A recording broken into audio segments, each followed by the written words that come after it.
And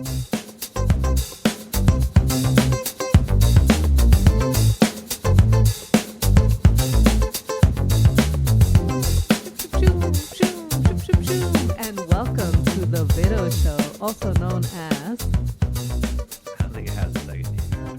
Well, everyone was wondering if it was my show because it's the Vido show. And they're like, oh, are you going to be part of the podcast or are you going to be the podcast? And guess what I said? That you are both? No, I said that I was going to be a part of it today, loser. Come on now. Oh. Hi, everyone. My name is Yajaira Morales-Vidovich, and I happen to be this cute little guy's face. I'm his wife. Hi. He's all red. I love it. That was the goal, so now we can get back to the podcast. Okay. You can go. Go ahead and introduce it. I think there's no need for introductions after that. Yeah, so my wife is joining me today.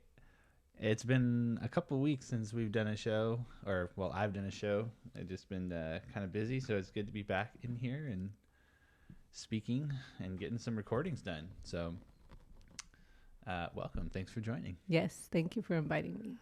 All right. So last night I asked people, like, oh, what do you want Miss Morales to talk about, or Morales Choreo as you're known on Instagram. Or Morales La Teacher these days. It changes on a daily, folks. I'm sorry. Can't keep up. Sorry. Continue. Yeah, a lot of fans out there of yours. So some of the things they wanted you to talk about was dance. They want you to talk about well, maybe we should just kind of go through all the topics instead of listing them all out right now. But before we do any of that, I'm going to stick to my gut here. We're doing this top 3 thing. And I wasn't sure what to ask you for the top 3s. And then the first thing that came into my mind, I questioned, but I'm just going to go with it. So your top 3 is top 3 French fries. French fries? Yeah. Ooh, okay. So number 1 has to be the curly fries from Jack in a Box because they're so good. And then the second French fry that I really like, McDonald's French fries. They're always soft. They're always like perfectly warm when you get them. You always get a bunch. Even if you get the small, it's like they're salty and delicious. And then I would say my last favorite French fry, maybe crisp cut fries from Carl's Jr. would be my last. If not tater tots, because those are also bomb.com, or mashed potatoes. But I don't know if those count as French fries. Any potato really is really good. I also happen to hate to top any questions like favorite this or favorite that. And Ben found that out on our first friend date because he was out here trying to be all prepared with all these questions he was going to ask me. And I shut that down. I was like, I don't like those questions. I have a hard time figuring out what I love because I love everything. So sorry, y'all. Hopefully that was the answer you were looking for. No, it was great. That's true. One of our first times hanging out, I think it was, I was just trying to get to know you. I didn't necessarily. It was a friendship outing, not a date, everyone. Okay, well, I was just trying to get to know you because I've only known you for maybe a month at this point. Yeah. And so, yeah, I just remember I'll try to figure out what kind of music she likes. That's really the one that I remember the most because I asked you I expected we could talk about music for a while. And then you're just like, oh, I like all music. I was like, well, what do you listen to? All of music. I was like, what? Do you have any favorite bands? No. I was like, okay, this is time for a new topic here. Yeah. But now I know why. You're just not a big fan of narrowing down favorites. It's true. But I did it today, so success in itself. Yeah. I mean, I think you're good at it for some things. Others, not so much. French fries, that one seemed relatively easy for you. Yeah. Those are, if it's food, I think I have an easier time kind of trying to figure that out. But otherwise, no. Otherwise, it's just everything. All right. Well, there you have it. Top 3 French fries from Yaya. Okay, so some of the other things that people wanted you to speak about, and one of the things that I'm most curious to learn from you is about dance choreography, because you do that a lot on the side, and then teaching dance has been something that you're trying to expose yourself more and more to, which is really cool, pursuing that. How do you visualize a whole choreographed dance? How does that even work? What's the creative process? That is, Wow. Okay. So yes, I am a dance teacher, and I love dance as an art and as an element and as a way to express yourself.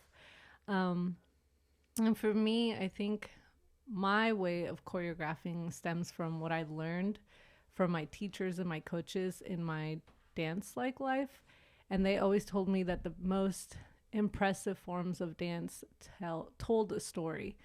So as long as you had like a focal point or like something that you were trying to share with the audience, whether it was an emotion or whether it was like a statement or something that you were trying to give the audience so that when they left your specific dance or when your dance ended, that was the one that they remembered. And so they always said, you're trying to tell a story through your movement, through your body, through the colors, through the song that you choose. So usually when I listen to a song, because I was also a musician, I know that the best songs have like, they have a starting point and then they have like the climax point and then the kind of like the melody comes back down and then it ends. But you need a song that has like change. So you don't want a song that's kind of mellow unless that's like your theme. But for me, I always want a song that's going to start like with the beginning, a big middle, like has that boom factor, and then it has that end that kind of like leaves people with something that they're grappling with. And as I create my dance, I usually start in the middle. For me, there's like a lyric, there's a moment in the music where I'm moved by it and I'm like, I can see bodies, like I can see people coming together. I could see formations. I could see symbols that you could do with the way you use your hands or the way a certain person turns their hair or how we could slide in that moment. And so I usually begin my choreography process in the middle and then I move to the beginning. And once I have my beginning and my middle, I'm like, okay, what's the end? And one of my coaches always stressed that the end was not as important as the middle because 60% of your dance should be driving that end. So as you're crafting that middle, you're already thinking about your end point. Like, what is it that you want folks to leave with?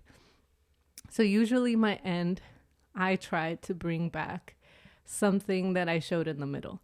Now, I know that's very wordy and probably people got lost, and I'm sorry, but that's just how I do it. And so whenever I listen to a song, if I have something that moves me, I like write that song down. And I'm like, this is a song that I want to teach. This is a song that I feel would be really beautiful. And then I also happen to be a choreographer that loves like lifts and tricks and like anything that would get like the audience to be like, wow, like that's what I want. You just want them to clap. Yeah, I want them to clap, but I also want them to be like, I can't believe people can do that with their bodies. And so every time I've had the honor to like teach students a dance, I try to teach them something that they can then replicate on their own in front of their parents, in front of their friends, and show off. Because like, look at that. Like, look at what I can do with my body is what I'm trying to show them that they can then continue to do on their own. They don't need me all the time. So as long as I can give them that boom factor and be like, wow, look at that. You were able to do that. You have that confidence. You have that ability. You can continue to do that in any element of your life. Like you have that boom factor. So that is kind of like what I try to instill. So yeah. That's really cool. I don't think I've heard you quite phrase it that way before, as like a boom factor that you're trying to even get the students to take away with them as well. And as a former student of your lessons, that's right. Well, a lot of lessons over many years, actually. So when I first met Yaya, I knew she was in the dance. Why don't you tell them the first time you saw me dance? The first time I saw you dance, oh gosh. So we met at a high school that is sadly no longer in existence. And at this high school, they had this big fundraiser. It was like a gala. So all these teachers dressed up, and it was only for parents and teachers. So we were all there. And they played we had this DJ and they played a song, and all the teachers went into the dance floor. By all, I mean most. And we were, dancing around. And then we had this awesome office lady named Miss Reed who was just trying to get everybody on the dance floor. Her energy is just like amazing.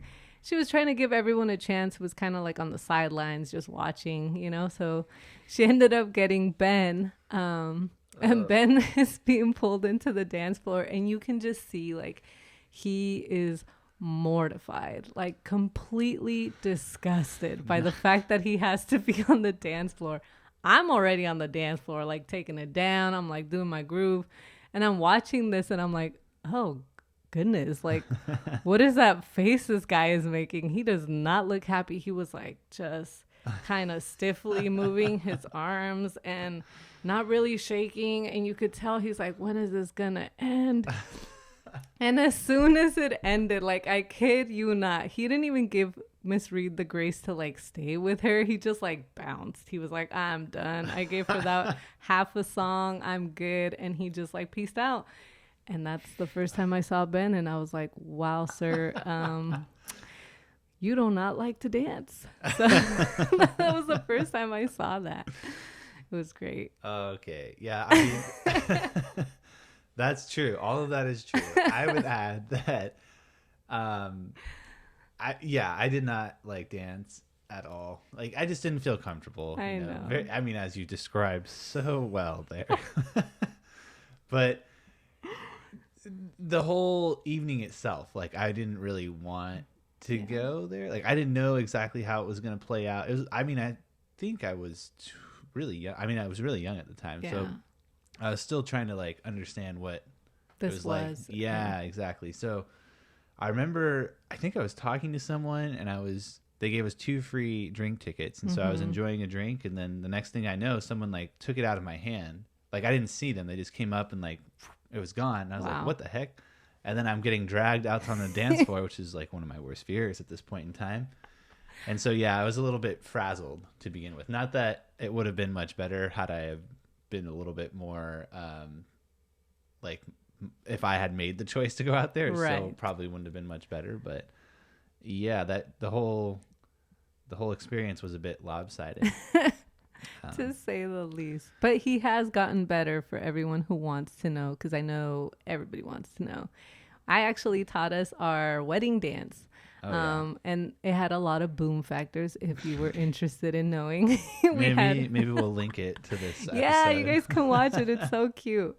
But you can see that he looks more comfortable, and we just had fun. Like, we actually started choreographing it together. We were at the park trying to exercise. Oh, yeah, that's right. And it was super hot, so that was not going to happen.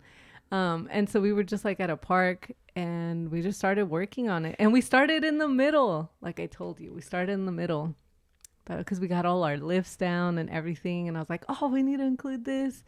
And then we had no idea where it was going to go. But we picked our song that day, and we started working in the middle.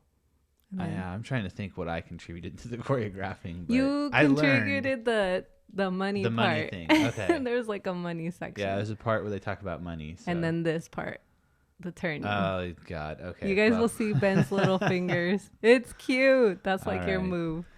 So yeah. So he's a little dancer now. So woo-woo. Yeah, I definitely am 100% more comfortable than I was. Gosh, I don't know when I first started this all 4 or 5 years ago now, but I think so. Yeah, I think one of the biggest and best lessons you've taught me, and I'm sure other people, is just to kind of like own it, and no one, because I always felt like I needed to do dance the right way or do it really well, and I think that's just from being an athlete, where there's a technique you want to execute at a high level, and dance is not the same, at least not the kind of dancing that we're talking about here. Like, I'm not doing competitive social dancing. Exactly. So you should just let it loose, be goofy, and let people laugh at you, more or less. And it took me a while, but now I'm there, and you are. It's good stuff, people. And he makes us laugh all the time. Yeah, I think that's the biggest part, is just being okay. It's great. It's awesome. Being okay with that part. I mean, it's a big part of my culture because I am Mexican. So every time we have parties, like, part of the expectation of our culture is that, hey, you're gonna get up and dance. Because why not? You gotta celebrate life. So Ben is now a dancer in our family. Like, he dances with grandma, my mom, My tias love Ben. So, anyone who can get this man to dance, like, they will. So, Yeah. and he's no longer shy. Like, he gets out there and you make everyone smile. So I think that's the most important part, right? If we can just make people laugh and smile, even if it's for a little bit, then we've done our job. Yeah. I'm going to just touch on the party thing because I didn't, I think the first time I went over, there was no dancing, but eventually when it did happen the first time, let me just paint the picture here. So when we go to these family gatherings on Yaya's side of the family, we'll be eating at these really long tables that they set up in, because there's a lot of people, right? So everybody's sitting at these tables and chairs in the inside or in the outside, usually inside though. And then, I don't know, like a couple hours in, at some point, like her aunts will just come over and start like putting them away. People will be sitting like, all right, you got to move. And then they'll like move the chairs to the side. They like put the table away and you're just like, oh, wait, what's the first time I was shocked. I was like, wait, is the party over? Like, what's happening?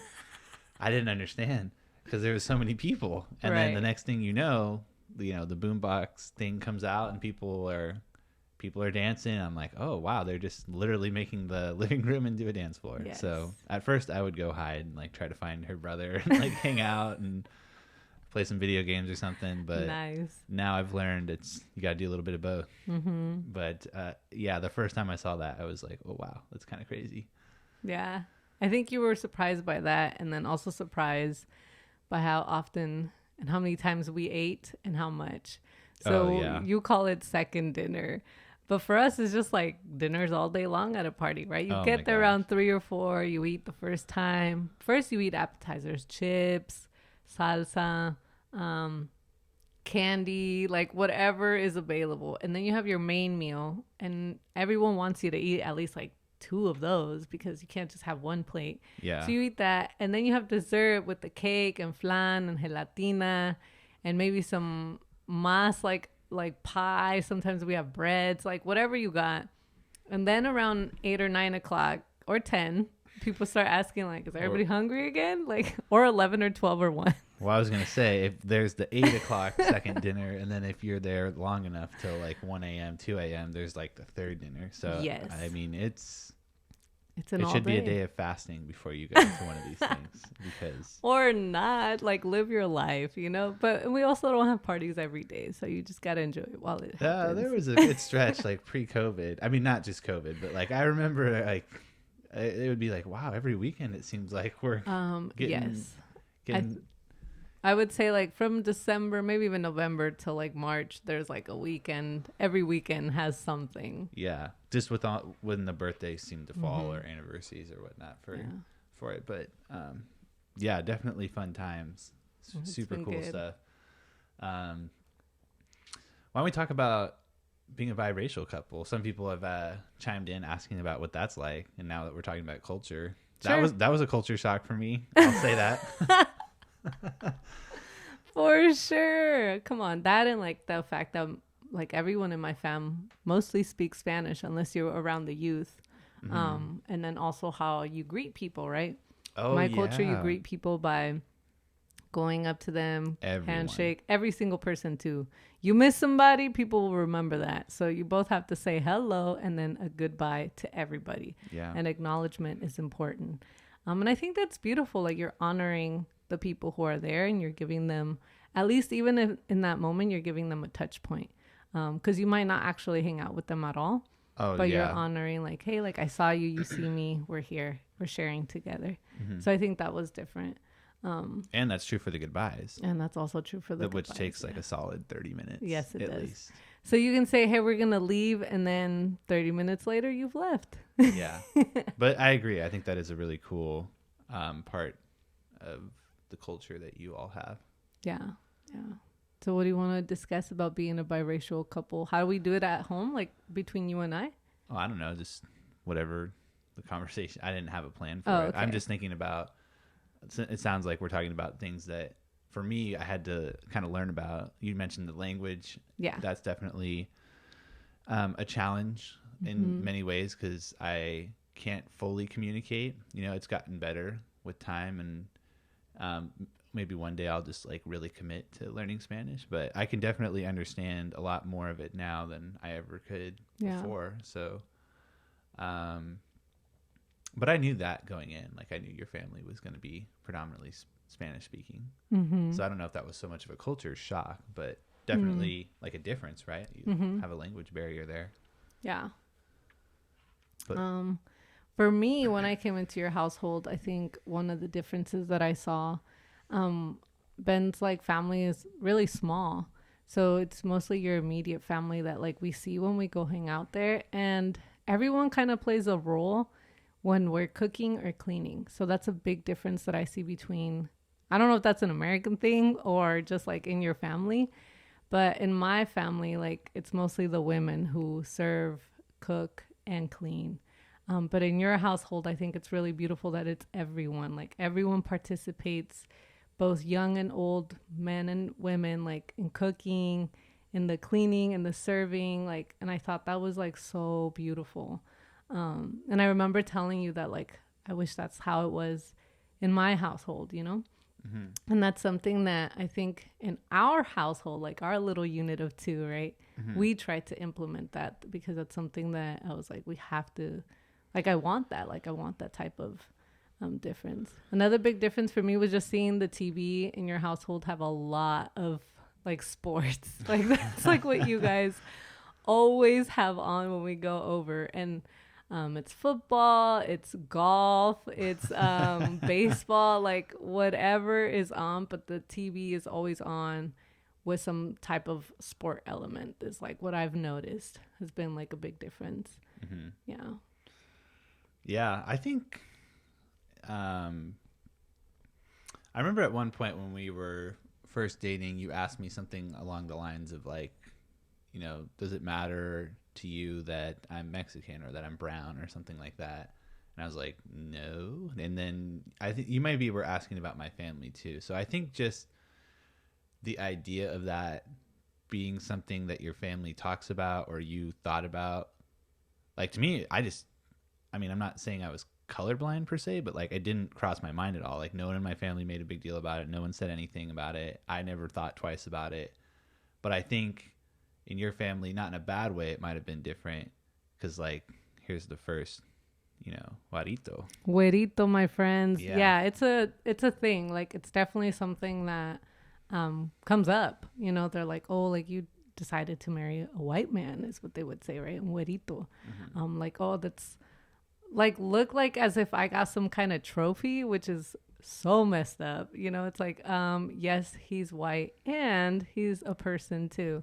So there's been a big learning curve for them there that I've had to check for my family. And trust me, y'all, I check everybody. Don't matter, family, friends, husband, like everybody gets checked. They've never like said anything to me or anything like that. Not to you, but definitely to me, which is the usual. I always get all like the stuff, all the real chisme folks.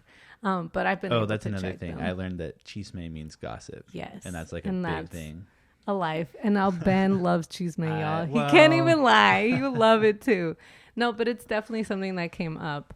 And I think that that's, again, a difference. Like in my family, it was like, it is a thing. Like we see you and we know one, the language is different. So we always have to, there's always someone trying to translate for you, or making sure that you understand what's going on. And then in your family, we don't, because everyone speaks English. So we just kind of like have that common ground. So that in those ways it is different, but it's also really beautiful just that we can bring both, right? Like both those into our own household. So yeah, I know personally, I've learned a ton from your family and from you, and just being in a biracial relationship, it's caused me to think about, you know, pretty much anything from a different perspective. And, you know, and that's not to say like I had it all wrong or something beforehand, but it's just like the more you can see an issue or, you know, even just little things from different perspectives, like the closer to understanding like a deeper level of truth you are, right? Because we all just have limited perspectives. So I'd say it's been a really positive and cool experience. Yeah, I think it's been a good change for a lot of people, both within my family and within yours and within definitely. us. So I think that's been a good push in that way. Yeah, I completely agree. what advice would you give to people maybe who are newlyweds? Because that was another question we got asked. Or like, what's that like? I have some things I can say. Me giving advice. Okay, first, let me think. I think. Wait, I don't remember the word. What's it called? No, you go first, and then let me think of the word. My advice would be to get a king size bed. What? So lame. Ben doesn't like that we have a queen because he feels like I take up the whole bed, which is not true. I just want to be next to him. The man wants to push me away, guys. All I'm saying. So messed up. All I'm saying. Facts. If you think about it, period. I was right. Scientifically, right? From what? Just like pure measurements. What are you talking about? I'm talking about. Oh my god. I had a queen prior. Okay. To being married. So prior to me. Yeah, and that's a lot of space, right? Right. And now there's two people in the same yeah. amount of space. So there's nothing. I'm not saying anything negatively. I'm just saying if you have a king, you have more space. More space. Like if anything. To scoot away. Okay. Nah, maybe this not is a dangerous happening. topic. Maybe we should. The man is trying to always scoot away from me, and I will scoot as close as I can to him. I steal his pillow, his blankets. Like, yeah, it's all true. He's like by the edge, and I'm like in the middle, sprawled out, because it's like I need to just know you're there, you know? So if you go get a king, which sure we can get a king. However, I'm still going to find you. You can't go nowhere, you know? I just can't. All right. Well, it's true. The question was originally pitched to you. So. Okay. What I was trying to say, and advice that I would give to people within like newlyweds or even just like in relationships or friendships would be that when you're talking to someone, to give people like the benefit of the doubt, to see them as like, to give them grace. And I think that's something that I've been working on, and that's something that you've taught me, to always like see the human side in the other person, because I can get very stuck on a topic and very emotionally driven when I am charged or triggered. And you always remind me like, yes, your feelings and emotions are completely valid. And at the same time, don't forget that the person in front of you is human too. So they have their flaws, they have their background, their experiences, and their understanding of like how they've lived out this world. It may not be perfect. However, they've still lived it out in their own way. So to me, I think that's like something I would give advice, like make sure you give grace to the other person in the relationship you're with, especially if you disagree on something, so that you know, are cognizant of the fact that you may not agree, but there's still someone you love. Yeah. Actually, that's a really cool topic, and just something that we can share maybe is like, I think I know you and I are very different on our temperaments when it comes to things that frustrate us, you know, maybe politically or, you know, just in day-to-day life. It doesn't even have to be about politics. And Yaya is like, she has such a big heart, and she wears her emotions, and like that's how she talks about different things that upset her. Whereas I'm much more tempered. I want to be as uses the least amount of emotion as possible so that I can think more clearly.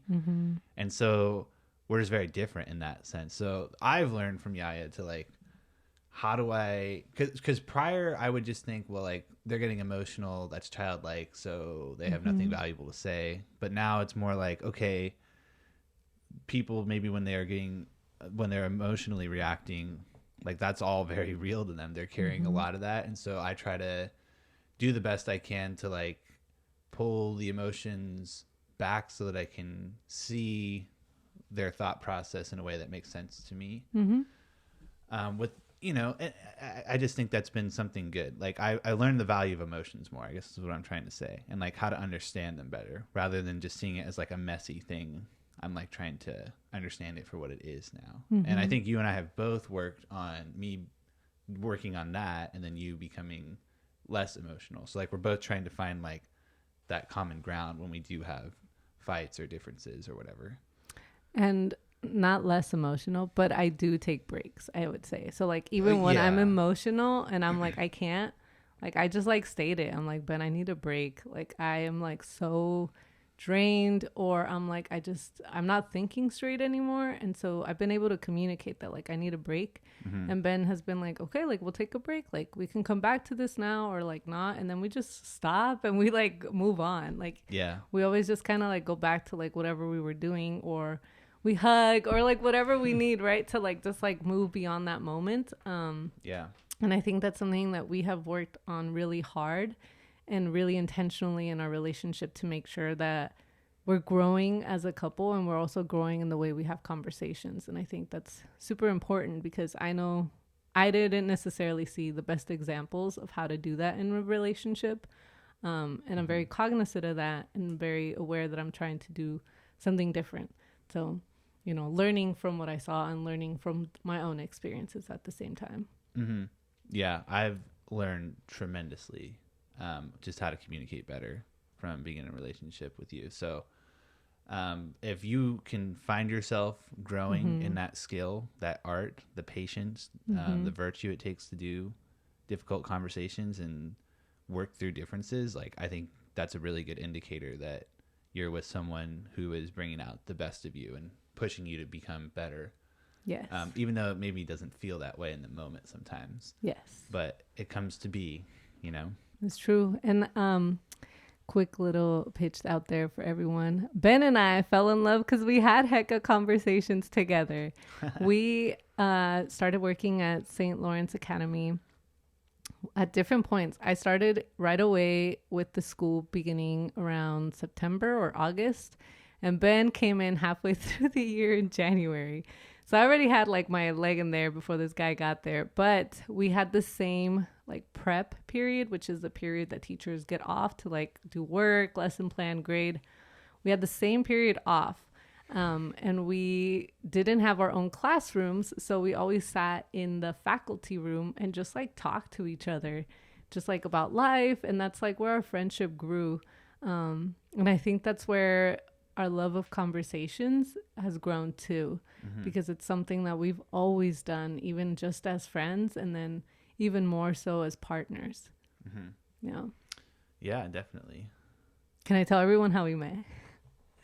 Like our first date. Okay, I want to tell the story. I told them, I was like, okay, this is the only thing I really want to say on the podcast. Let me tell you guys how I met Ben. So oh boy. I was in the faculty room, and he can tell you from his side, but like my side is like the best, because it's just so, I embellish stories just to make them better. Anyway, so I was in the faculty room, you know, minding my own business, chilling. And then in comes in Mr. Bennett, who was he the VP? I think he was the VP. He came in with this guy, and I was like, he said like, good morning, Ms. Morales. And I said, good morning. And he's like, oh, like, I don't even know what he said. Something like along the lines, like, we have a new teacher, blah, blah, blah.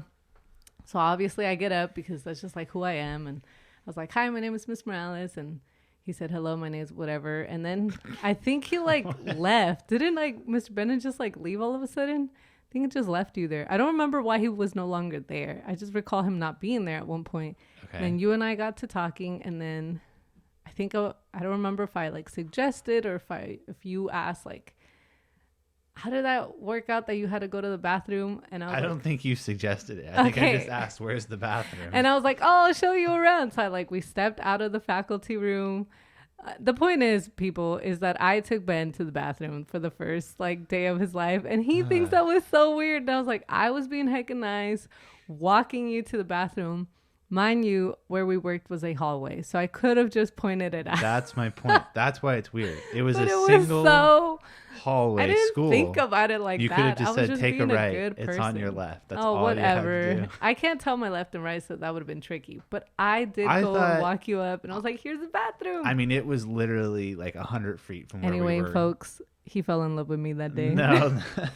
I remember thinking to myself, this is so weird. I thought you were going to take me like... I thought you were going to take me to some place that was like a different building. No, it was like right next to the office. Yeah, it was weird, but so that's the best story of how our friendship and our love started, because I took him to the bathroom. I saved you. Every teacher needs to know where the bathroom is. I don't think I knew where it was for the longest time at St. Lawrence, because no one showed me. Okay. Well, the I had women's to tell bathroom the was student around like it the was corner. like That would have around made the sense. corner, but it was also right next to the girls' bathroom. So I never knew which one was the girls and which one was the teachers. Yeah. Until I followed a teacher, which I will not say who because that's creepy in itself, and went to the bathroom because she was like, "Oh, I have to go to the bathroom," and I was like, "Oh, I'll go with you." Just like followed her in. I was like, "Thank goodness." Usually I had to hold it until like, Wow. yeah. Anyway, sorry y'all. Everybody learned that too. Well, Yeah. I think that's an important part of the story. It was great. There's a lot of funny side anecdotes about the St. Lawrence days. Oh, like going back to that whole dance situation we talked about earlier. Let me give you all a little backstory on. Oh my God. Why another reason why I might have been a little frazzled here. So not even. Okay, continue. when was that thing? I was in like I don't know, a couple months March after I had started working there. So we were getting to know each other, right? Yeah. And we had been talking about the gala, like, oh, are you gonna go? I don't know, are you gonna go, kind of thing. Yeah. And I was dying. Anyway, continue. I got to the point in our conversation where I was like, oh, well, like, yeah, you want a carpool or whatever? And she was like, yeah, like, because I don't think you had a car at the time, or maybe it wasn't working or something. No, I think my car had died. I was riding my bike at the time. Yeah, so I was, trying to score some more one-on-one time here. Aww, and I was like, hey, well, I can give you a ride. Do you want to go together to this gala thing? And that was kind of like, all right, I'll go if she says yes. Yeah. And so then she's like, yeah, I'll go with you. And I was so excited. I never thought to like ask for her phone number or anything. And then I just didn't really see you leading up to it or have a chance to ask you or anything, I guess. So then I remember getting your phone number a couple days prior to this and asking you like, oh, what time do you want me to come by? And then this person here tells me, oh, like I'm actually on a camping trip. Literally tells me I'm on a camping trip. I'm not sure what time I'm going to be back to go to this gala or not. So I'll have to let you know. And so I'm like, okay, that's kind of weird. She's going camping before going to this gala. Were you really? I thought you were lying. I had 3 jobs at the time. So I was a resident where were you minister. Camping? I think we were at, we weren't actually camping, but I didn't know how to express it because we were staying like in a hostel. Where? By, I think it's either Pacifica or like lighthouse area that has those little houses. We were staying in one of those. Do you know what I'm talking about? Like a beach house. It wasn't, because they're like hostels. Okay. So anyway, I was there and I was like, I don't know if you knew what that was. Okay. Well, this is good that we're talking about this because I straight up thought you were just lying about all of it. Okay. Why So she would was, I don't know, but Yaya tells white lies, by the way. So that's true. I don't lie. I just don't tell you. Anyway, continue.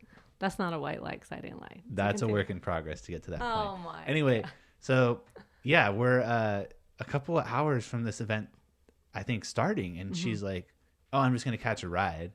So now I'm like, oh man, I don't even want to go to this thing. And now I'm not going with Yaya. And so then I ended up going, and I don't know, it was just weird. Like because you came with other people. So I was like, what does that mean? Oh my gosh.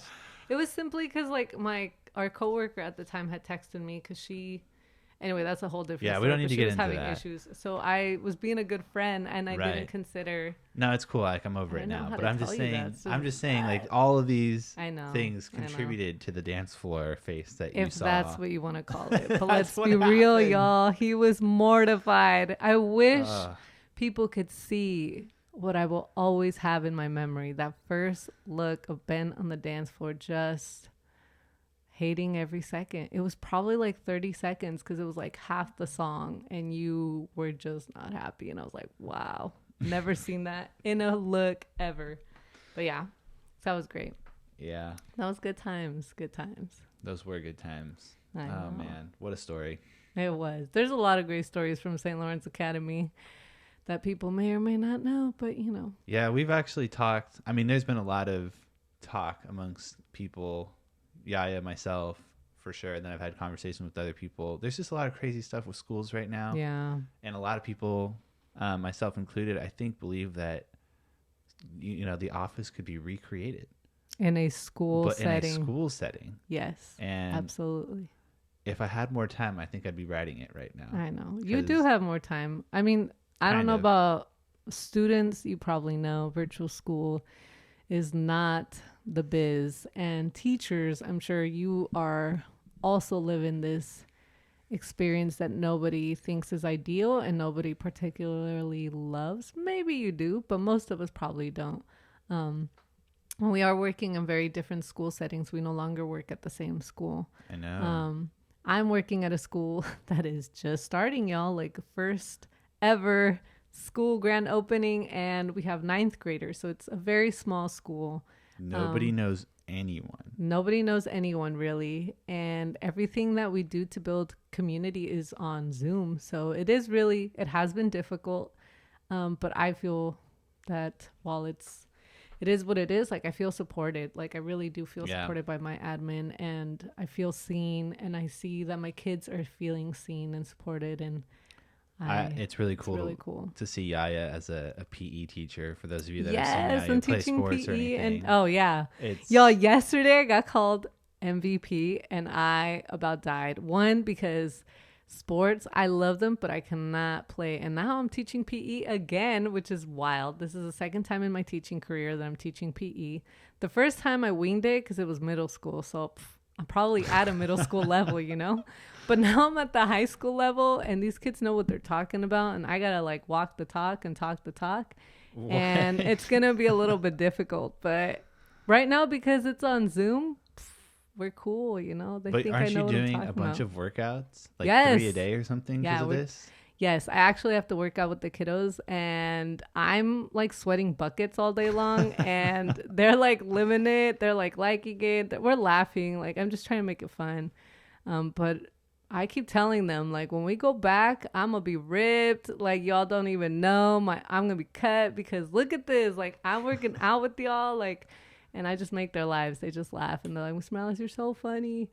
And in my head, I'm like, yeah, guys, I'm just winging it right now. Wait till they see you play soccer or something. So bad. But how do we throw this football, Miss Morales? I'll be like, Kevin, come here. Like, you're going to go throw this football. You're going to show them the form. I'm just going to talk it through and make them do everything. So we'll see. Yeah. I mean, you've made it pretty far doing that. God. So it's a good skill. Week 2. Wow. No, I mean like in life, being able to pawn off responsibility on that is a gift of mine, guys. Like you have no idea. I love getting people to do stuff because I love, that's the type of leader I would be. Like I hate micromanagement. I don't need that stuff. I delegate. Delegate is my best friend.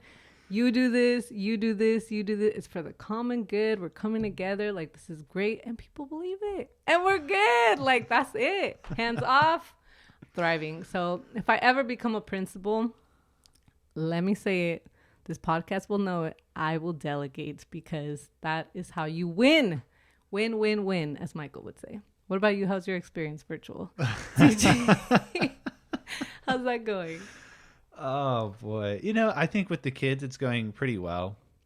I've tried to structure it in a way that is giving them like one meaningful thing to do. So I teach history this year and I teach econ.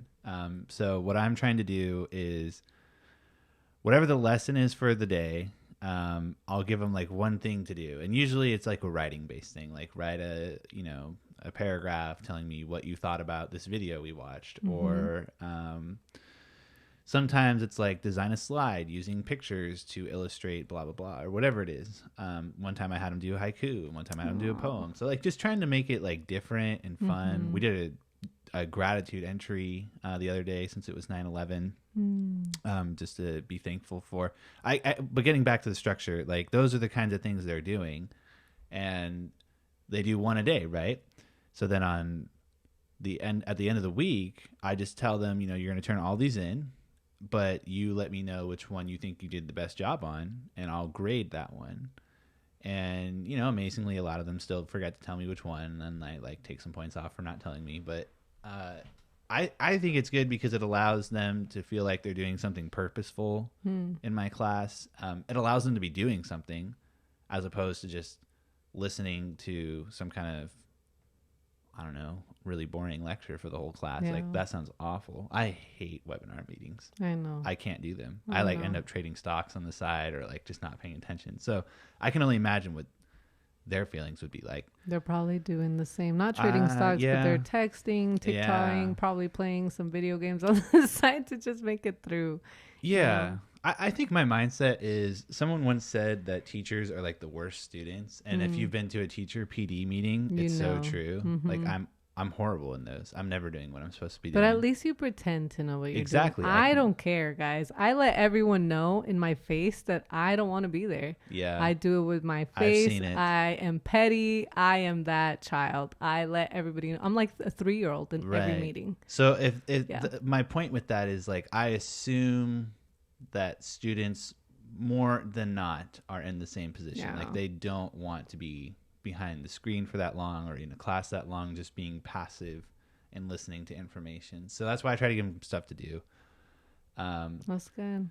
And you're doing the best, under the circumstances. Like, you're controlling what you can. Yeah, I think modified expectations has been really, really important, because, I mean, the other day I was looking at my calendar and they're supposed to be, doing their Unit 1 wrap-up project this upcoming week. And I'm like, yeah, we didn't cover everything just yet. I know. So, I mean, part of that's because we took Friday to reflect on 9/11. But, it's just like, to me, where you're at. I just, I want to make sure that these kids are learning what they can, and not feeling like this is going too fast, because, ultimately it's kind of up to them if they want to learn or not, right? Like, I have an amazing group of students this year, I would say, who have been like asking for side materials, or I've given them a lot of books on the side to read, and a good amount of them have said, oh, I'm reading this, I like it. And I'm like, that's awesome. So I think I'm pretty lucky in that sense. But online school for me has been good with the kids. I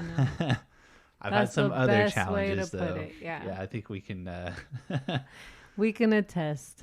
I can say yes. Yaya's heard a lot about my frustrations. Benny. Which is, I think it's just life. Like, everyone is struggling, and it's not easy. Teachers, students, parents, I cannot imagine. I give a lot of props to all the folks out there who are parents and have 2, 3, 5 kids that they're trying to manage on online school, because it's hard. Like, you can see it. I mean, we had an all-school assembly with our kiddos yesterday, and one of our students was, trying to share out, and you can hear, like, her little brother just screaming in the back, like, ah, being obnoxious and on purpose, because he knew that she was answering. Oh my gosh.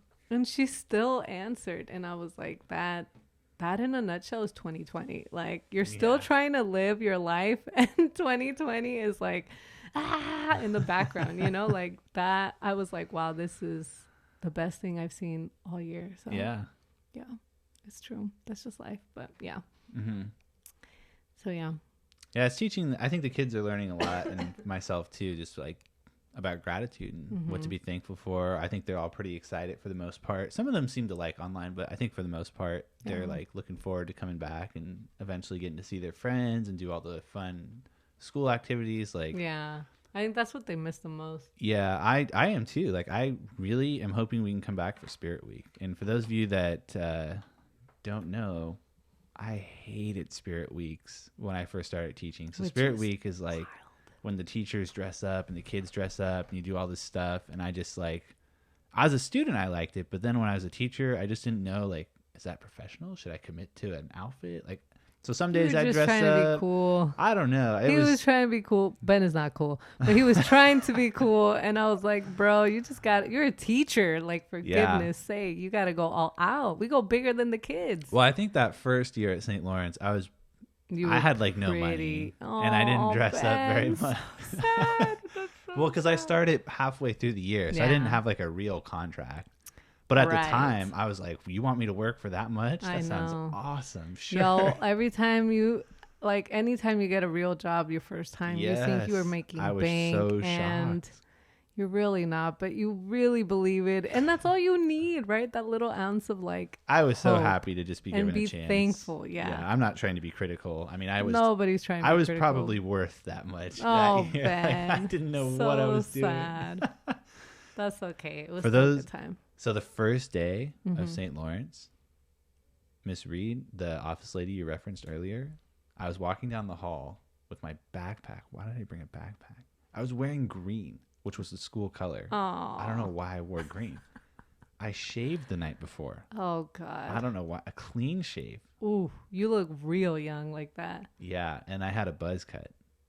And so sure You enough, must have looked like a high schooler. she thought I was a high school student and was like, "Hey, who are you?" Like, you know, was trying to figure out what I was doing. I was like, "Oh, I'm a teacher." And then her face was so great. She's like, "What?" Oh man.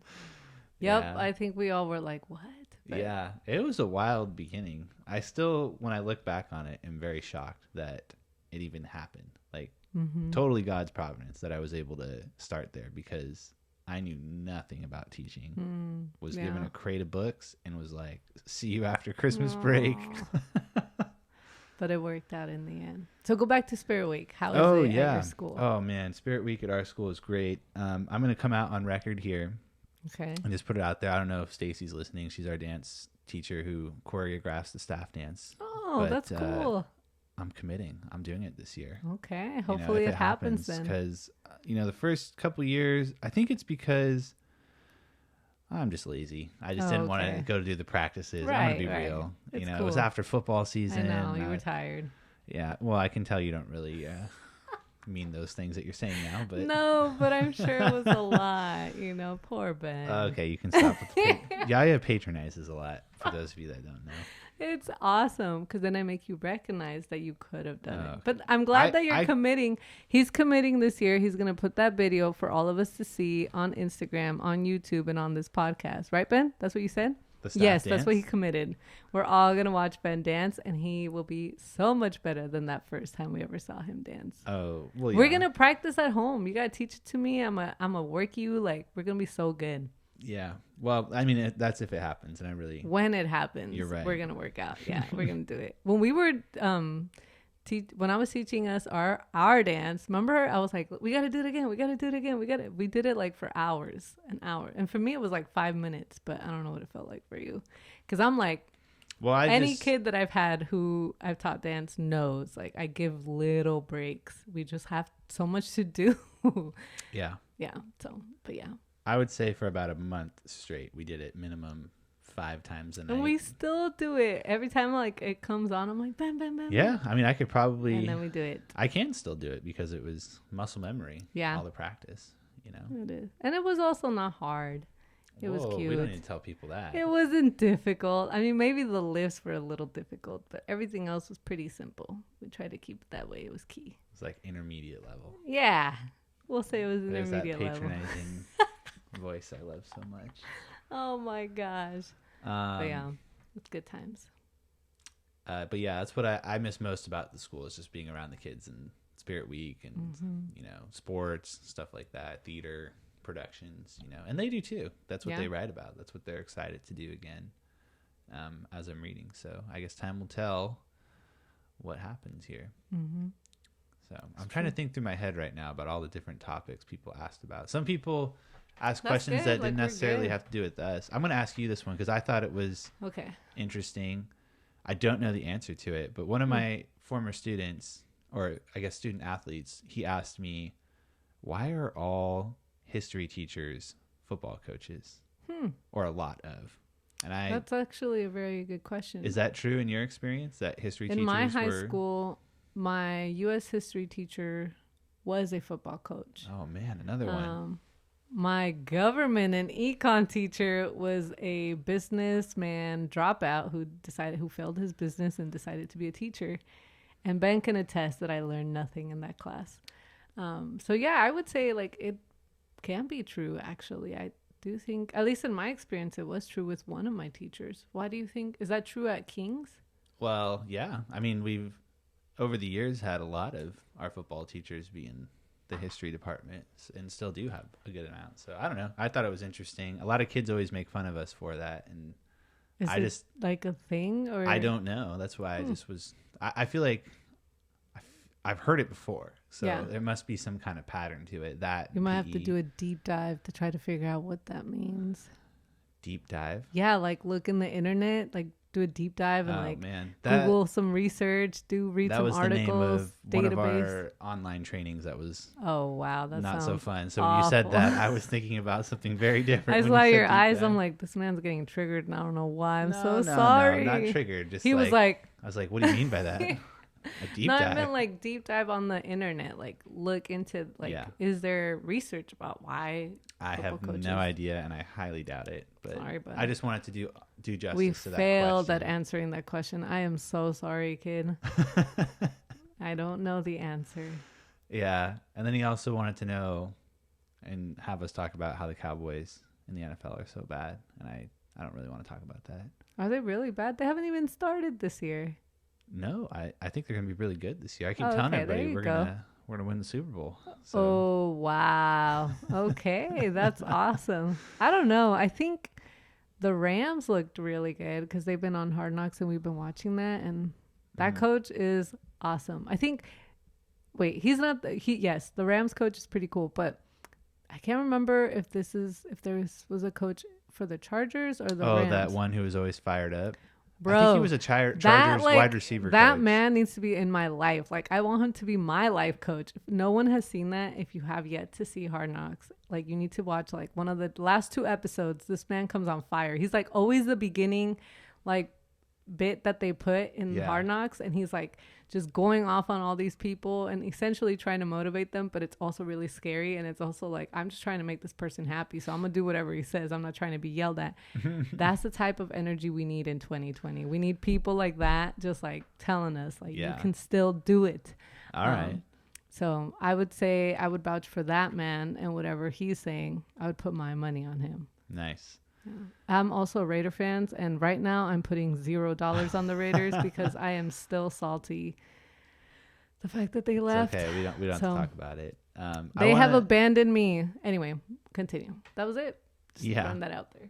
So I think last closing question for you is more of like a recommendation type thing for the audience. So because you were talking about this Chargers coach, and then it made me think of this other book that I recently finished that I want to give a plug for here. So maybe we can wrap things up by pitching like one cool book that we've read during quarantine that has helped us make the most of these last couple of months. Okay. So if you need time to think about it, I'll just blah, blah, blah. Oh, you know? Okay, why don't you go first? Okay, so I really enjoyed reading this book called Inward by Young Pueblo.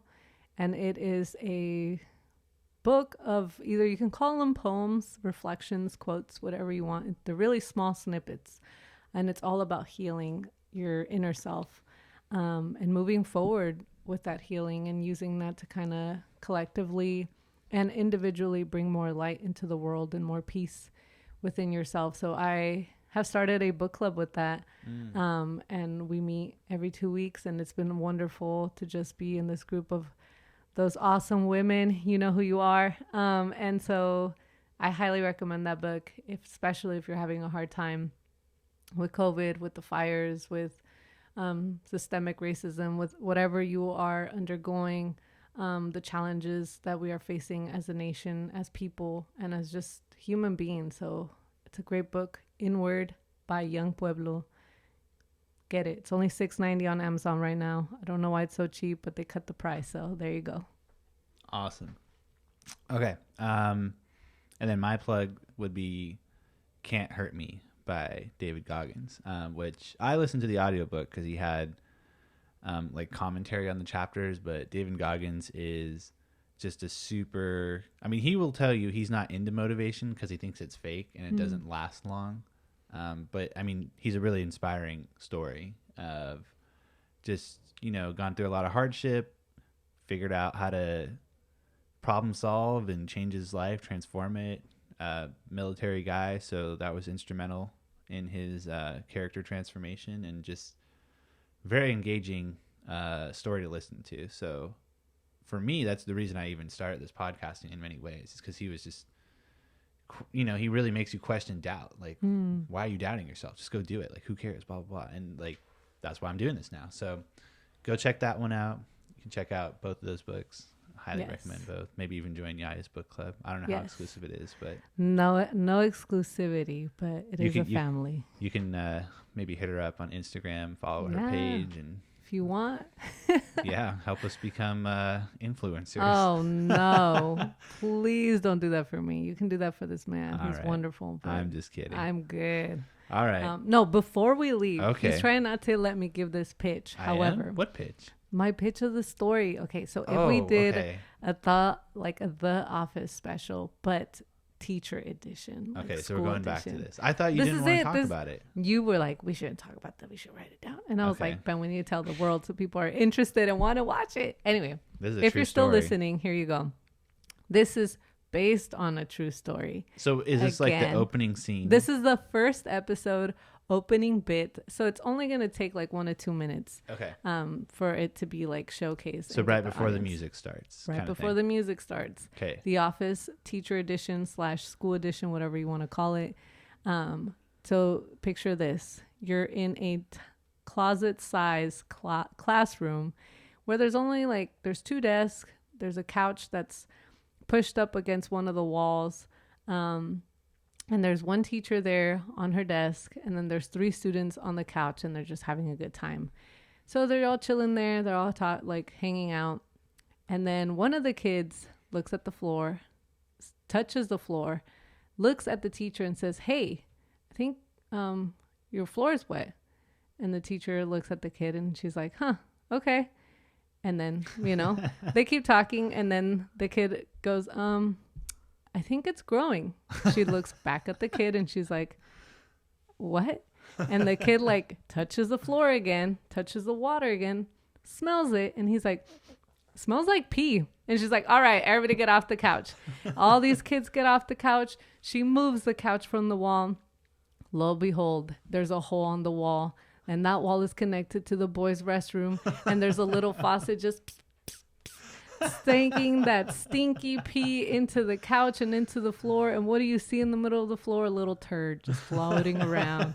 So as you can tell, folks, in this episode, we will talk about how on back to school night, the teachers had to deal with the boys' restroom clogging up and flooding the classroom with just poop everywhere and pee. So, and that's how we would begin. So. I would watch that show. Anyway, true story, y'all. So if you wanted a great story of teaching, that is one of my best. So, yeah, I think we have some writing to do. That's good. The night only gets better, but let me tell you, that's how it started. Anyway, I'll tell you, I did not smell that pee. I knew right away when Did that you kid. Leave? I pulled the couch out the wall. I looked at what was on the floor, and I looked at the little of pee that was coming in. I was like, "Everybody out. We got to get out." I could not be in here. Literally, there's on the floor. We need to get out. Oh boy. Okay. I got to tell one more story then. Okay. In this vein about the good old This days. is also going to be in the Office teacher edition. And this Continue. is also a true story. This was wild. Okay. I mean, I think I was a second year teacher maybe. And so I'm doing something on the whiteboard, and I'm looking around the classroom as I'm explaining things. They're all acting super great. I noticed one kid, she's kind of making a strange face, looking at me. And I'm like, what's wrong with that kid? But I keep going. I turn around to say something as I'm in the middle of this lecture, and I just see puke spewing from her face, projectile just vomited, everywhere. And then all the kids start screaming, "Wah!" And I'm like, what do I even do right now? No one prepares you for this. No one tells you what to do. And so then I'm like, okay, everyone, why don't you pack up your backpacks and we're going to go to the library because we're not about to have another 45 minutes in here. And so the kids are all packing up. There's a lot of commotion, right? And everybody's freaking out. I'm also worried about this kid throwing up. Is she okay? And so I don't even know what happened to her, which sounds like I don't care. But I think she went to the bathroom with one of her friends and then came back later. And then I'm trying to get all these kids out of the classroom. And then there's one kid in particular who sits in the very back who was famous for reading pop culture magazines in class. And you would never expect it if you knew this kid. He just didn't seem like that kind of person. As he's leaving the classroom, I mean, mind you, this took like 10 minutes, right? As all this is unfolding, maybe a little less. I would hope. Like the puking, and then like the time for people to pack up and for me to tell them where to go and all that stuff as they start, carefully walking around the puke, not to step in it. Goodness. This kid gets right. He's like the last one out, and I'll never forget because he like walks. He takes a paused moment and he like looks down at the ground. And he's like, "Oh my gosh, someone puked in here." I'm like, "What has this homie been doing the last, 5 to 6 minutes that he just now knows that someone threw up in here? Like, did he not see everyone else leave the classroom or hear me saying like there's always one kid in every classroom that is that kid. Like, I know. I kid you not. There's always one that you're like, what is with where you? were you the last 10 minutes? Like, literally, like, puke is everywhere. You need to get out. And here you are still looking at it. Like, and he's like, who did that? I would have been like, get out. Just get out. I think my patience was pushed at that moment. I was like, keep moving along, buddy. Go to the library. Oh, God. You were more gracious than I would have been. I would have been like, get out. Just go. We're out. And that's how we're ending on a puking note. Yes, we're going to go write this television show now. Woo woo. All right. Well, thanks for listening. We'll see you next time on the Vido Show. Yes, with the Vidos. Just kidding. Maybe. Just with Mr. V. But we'll see. Very nice to have and to be here, y'all. So hopefully I'll come back. We'll see. Bye-bye.